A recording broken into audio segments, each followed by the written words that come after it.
He's also going home with gauze and a little syringe. So today, you have around a 2-hour window of numbness to get his prescriptions filled, get some food on his stomach, and let him take his meds, okay? Typically, that's what we aim for. We want medication in him before the numbness wears off. So then he doesn't really, first day is the easiest because he takes his meds, he eats some food, he can go back to sleep. Right. Typically, if he's going to be awake, you'll want to change his gauze about every hour until that bleeding stops. But if he decides, hey, I've eaten, I just want to go to sleep, have fresh gauze in right before he goes to sleep and just let him go. Okay. Okay. He's going to be on soft foods for 3 days. Okay. Kind of like what I was saying to him earlier, mashed potatoes, green beans, soft pasta, all of that is fine. But today, I would stick to ice cream or something along those lines. Okay. Okay? Just because the cold will make his mouth feel better. Right. When he does eat something warm, warm is about as hot as it needs to be because you don't want to stimulate the bleeding. Okay. Mac and cheese. That's fine. Is that fine too? Okay, yeah. No, I'm just saying, it was one of the other things I picked up yesterday. it's cool. Okay. Yeah, mac and cheese is Yeah. fine. Just let it be real cool down. That's all there is to it. So I would say typically the 4th or 5th day, they feel comfortable enough to really start chewing again. Something about the consistency of a cheeseburger is really good because it's still soft, but there's more chewing. Right. When that happens and he starts chewing like that again, which is typically that 4th or 5th day, he'll use the little syringe that's in here. Regular rinse water, out. just rinse in those lower sockets. He doesn't have to worry about the uppers. Gravity Okay. takes care of that. Okay. But food can get trapped down here. Okay. Okay. We don't do follow-ups Okay. unless they're having problems. We have an open door policy when it comes to that. But I'm gonna go ahead and tell you, most of the time, they breeze right through it.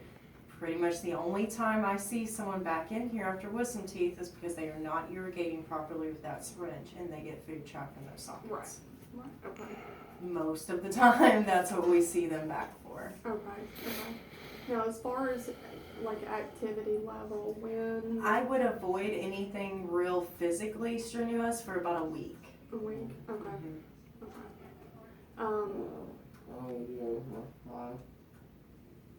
Yeah, I'll take care of You also it. want to think I'll of take the care. next 3 days as the most fragile for those areas, but it's also when most of that healing occurs. So brushing teeth, be very gentle when brushing.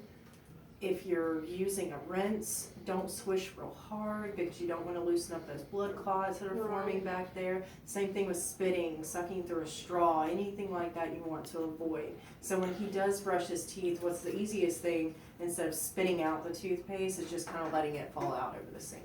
Okay. Okay. It works. Not fun, but you know. Do we get an excuse for school? I can get you. Okay. And we'll need something on there because he is taking PE this year. So like Monday, I think he would have to go back to PE. So What's today's today's Thursday, right? yes. No, me too. I'm glad I'm not the only one. Yeah, I was like, wait a minute, let me think about it. I know the date. I But know their that PE is like basketball, dodgeball, so no. part. Yeah. If it's honestly by Monday, he'll be fine. You think I I'll be wouldn't okay? worry about it. Okay. Typically on that exercise policy, it's 5 to 7 days. By Monday, he's gonna be fine. Okay. That's usually not an issue. Okay. Right. You see double? If I eat like Yeah, okay. Let's go with that for now. We're gonna